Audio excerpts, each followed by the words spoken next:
Hello friends.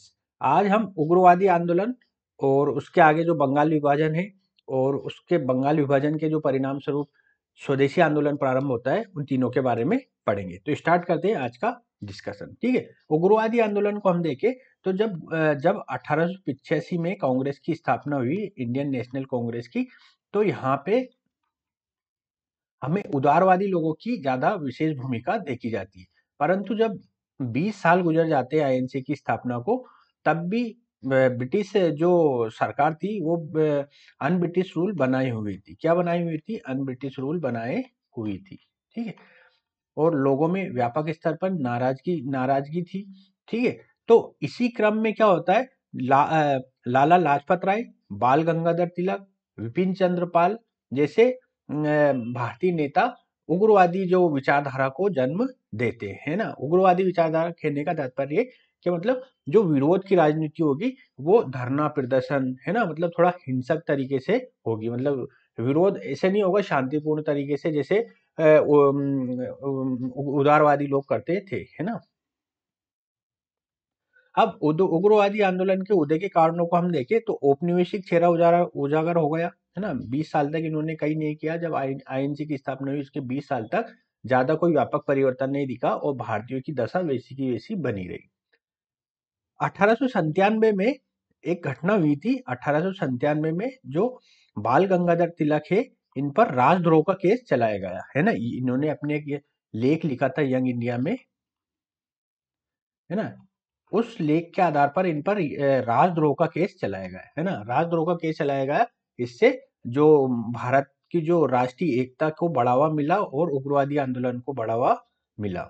सामाजिक सुधार आंदोलन, है ना। सामाजिक सुधार आंदोलन अगर हम देखें तो जैसे राजा राम मोहन राय, स्वामी विवेकानंद, स्वामी विवेकानंद, ठीक है, और दयानंद सरस्वती, इन लोगों ने क्या करा, भारतीयों को एकजुट करा और उन्हें किस तरीके से अपनी स्वतंत्रता समानता के अधिकारों को सरकार के खिलाफ रखना चाहिए वो जीता। जैसे भारत भारतीयों के लिए, है ना, विवेकानंद ने शिकागो विश्व धर्म सम्मेलन में अपने भाषण के माध्यम से लोगों को प्रेरित किया। अंतर्राष्ट्रीय घटनाक्रम, अंतर्राष्ट्रीय घटनाक्रम क्या हो रहा था, जैसे 1905 में जापान ने रूस को हरा दिया था, है ना। जापान ने रूस को हरा दिया था, ठीक। और दो तीन जगह ऐसी मतलब डिफीट हुई थी किसके, यूरोपीय देशों की, है ना। इटली को भी हराया था, यूरोपीय देशों की हार हुई थी। तो ये यहाँ से क्या सिद्ध हुआ कि यूरोपीय लोग अपराजीय नहीं होते, है ना, उनको भी हराया जा सकता है। तो ये जीत की अलग भारतीयों में भी जागी कि हम भी इनको हरा सकते हैं। इसी कारण उग्रवादी आंदोलनों की शुरुआत हुई। कर्जन की नीतियां, है ना। कर्जन की नीतियां, जो कर्जन ने विश्वविद्यालय अधिनियम लाया, है ना, विश्वविद्यालय अधिनियम लाया, बंगाल विभाजन लेकर आया। इससे लोगों में विरोध की भावना जगी और कहीं ना कहीं जैसे फूट डालो राज करो की नीति अंग्रेजी को दिखाई पड़ने लगी, जिससे लोगों के मध्य विरोध के स्वर उत्पन्न हुए, है ना। और ये उदारवादियों से भिन्न स्वर थे, मतलब आंदोलन एक तरीके से उग्र रूप लिए हुआ था। अब विचारधारा और कार्य पद्धति को देखें तो यहाँ पे निष्क्रिय प्रतिरोध की हमको चीजें दिखती है। जैसे हम देख सकते हैं धरना, प्रदर्शन, हड़ताल, है ना, हड़ताल, ऐसी ऐसी गतिविधियों के माध्यम से उग्रवादी आंदोलन को लीड किया गया, है ना, लीड किया गया। ठीक है, और जबकि उदारवादी आंदोलन में क्या होता था, उदारवादी आंदोलन में जो लोग थे वो ब्रिटिश न्यायप्रियता में विश्वास करते थे और वो उनको प्रार्थना पत्र लिखते थे, है ना, उनसे डिमांड करते थे, भीख मांगते थे कि आप ऐसा कर दीजिए। परंतु उग्रवादी आंदोलन में ऐसा नहीं था। उग्रवादी आंदोलन में धरना प्रदर्शन हड़तालें होती थी जो हिंसक हो सकती थी। अगर उग्रवादी आंदोलन का हम योगदान देखें तो इसने राष्ट्रीय आंदोलन को आम जनता तक पहुंचाने में महत्वपूर्ण भूमिका निभाई। जहां देखो उदारवादी जो लोग थे वो इलीट क्लास के थे, है ना, जनता में उनकी पकड़ काफी कम थी। परंतु उग्रवादी आंदोलन जनता के बीच पहुंचा, है ना, जनता के बीच पहुंचा और जनता ने इसका मतलब जनता ने इसमें व्यापक भागीदारी दिखाई। कैसे? जैसे हड़ताल के माध्यम से, धरना प्रदर्शन में व्यापक स्तर पर लोग शामिल हुए। तो इस तरह से हम उग्रवादी आंदोलन को योगदान देख सकते हैं कि तो आम जनता तक राष्ट्रवाद की भावना पहुंचाने में उग्रवादी आंदोलन ने महत्वपूर्ण भूमिका निभाई। उग्रवादी आंदोलन की अगर हम सीमाएं देखें तो इस पर धार्मिक प्रतीकों का व्यापक प्रयोग हुआ है ना, जैसे तिलक ने, है ना, तिलक ने बाल गंगाधर तिलक ने शिवाजी उत्सव, है ना, शिवाजी उत्सव के माध्यम से हिंदू धर्म में, मतलब हिंदू धर्म तक इसको काफी बढ़ा दिया। इससे क्या हो गया, हिंदू मुस्लिम जो एकता थी उसमें मतलब कमजोरी आने लगी, है ना। इस कमजोरी से क्या होगा, जो ब्रिटिश लोग हैं भारत में सांप्रदायिकता को बढ़ावा देने लगेंगे, है ना, सांप्रदायिकता को बढ़ावा देने लगे और फूट डालो राज करो की नीति के तहत,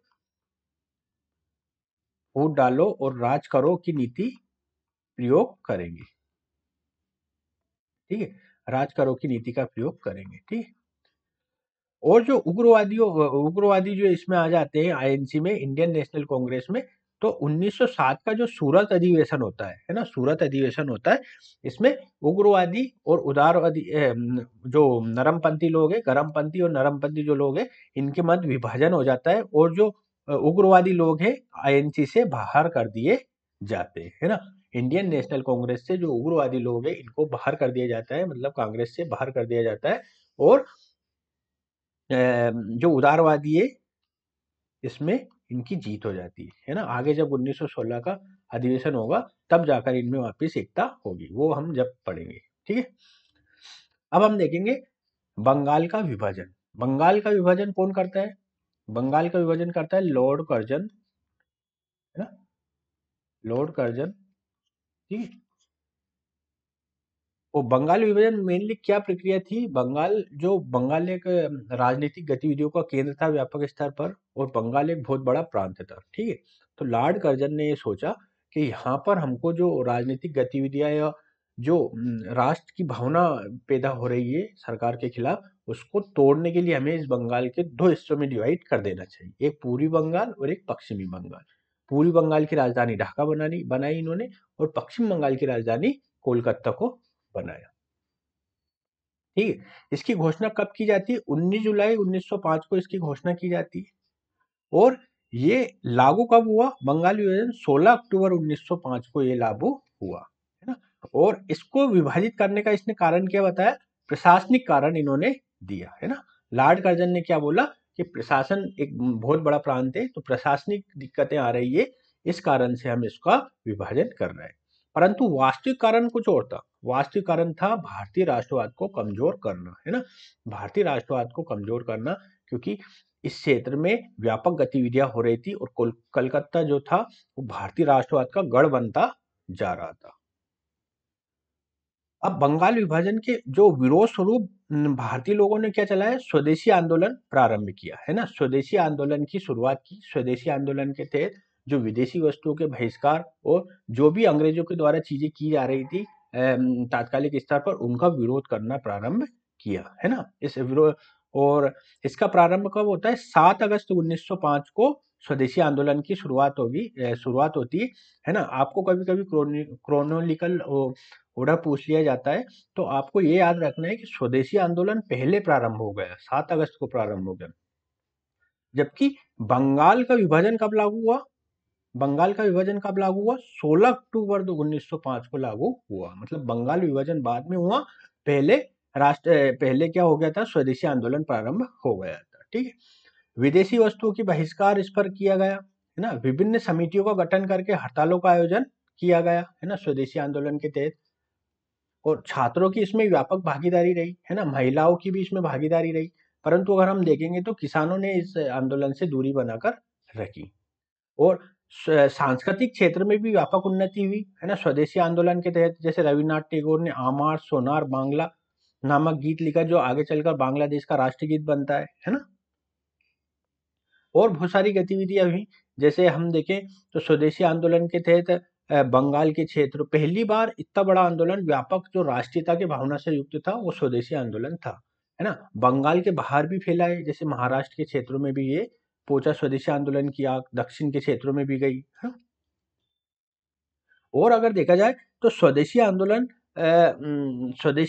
ने मतलब राष्ट्रवाद को भारतीय राष्ट्रीय, है ना, भारतीय राष्ट्रीय जन चेतना में इन्होंने अपनी महत्वपूर्ण भूमिका निभाई। भारतीय राष्ट्रीय जन चेतना को बढ़ाने में इन्होंने महत्वपूर्ण भूमिका निभाई। ठीक है, आगे अब क्या होता है, 1911 में जब बंगाल में आतंक मतलब वो राष्ट्रवादी गतिविधियां तेजी से बढ़ने लगती है ना, राष्ट्रवादी गतिविधियां तेजी से बढ़ने लगती है। तो इसी क्रम में क्या करते हैं, जो बंगाल का विभाजन निरस्त कर दिया जाता है ना, बंगाल का विभाजन निरस्त कर दिया जाता है। ठीक है, बंगाल का विभाजन निरस्त कर दिया जाता है, पूर्वी और पश्चिमी बंगाल को मिला दिया जाता है। और एक और महत्वपूर्ण ये करते हैं कि फिर कलकत्ता को भारत की राजधानी हटाकर, है ना, कलकत्ता को भारत की राजधानी हटाकर कहाँ कर देते हैं, दिल्ली कर देते हैं, जो पहले मुगल शासन का केंद्र हुआ करता था, है ना, इसकी राजधानी दिल्ली कर देते हैं। ठीक है, और पश्चिम बंगाल का भी विभाजन कर दिया जाता है ना, पश्चिम बंगाल से दो राज्य निकाल दिए जाते हैं, कौन कौन से, एक तो बिहार और एक उड़ीसा। ठीक है, बिहार और उड़ीसा दो नए राज्यों का गठन किया जाता है। ठीक है, अब हम थोड़ा सा देख लेते हैं उदारवादी उदारवादी और उग्रवादी लोगों में क्या अंतर था। ठीक है, वैसे आपको चीजें समझ में आ चुकी होगी, फिर भी मैं एक एक पॉइंट में थोड़ा सा बता देता हूँ ब्रीफ में। उदारवादी क्या थे, ब्रिटिश न्यायप्रियता में विश्वास करते थे, है ना, ब्रिटिश न्यायप्रियता में विश्वास करते थे। जबकि उग्रवादी ऐसा नहीं करते थे, है ना, ब्रिटिश न्यायप्रियता में ये विश्वास नहीं करते थे, है ना, ये ब्रिटिश शासन को मतलब समाप्त करने के लिए कहते थे, है ना, न्याय प्रियता में विश्वास नहीं करते थे। ठीक है, और ये क्या प्रार्थना पत्र वगैरह देते थे, है ना, रिक्वेस्टिंग फॉर्म में ये रहते थे। और ये हड़ताल वगैरह निष्क्रिय प्रतिरोध में अपनाते थे, ये हड़ताल धरना प्रदर्शन, है ना, धरना प्रदर्शन पर बल देते थे, है ना। और उदारवादी क्या कहते थे कि हमें अन ब्रिटिश रूल समाप्त करना है ना, अन ब्रिटिश रूल समाप्त करना है, मतलब ये ब्रिटिश शासन की समाप्ति पर बल नहीं देते थे। जबकि ये उग्रवादी क्या कहते थे कि हमें इस ब्रिटिश रूल को समाप्त करना है ना। ठीक है, तो ये कुछ महत्वपूर्ण विशेषताएं थी, इसको आप अच्छे से देख सकते हैं। ठीक है, अगले वाले वीडियो में हम आगे की बातों के बारे में जानेंगे, तब तक के लिए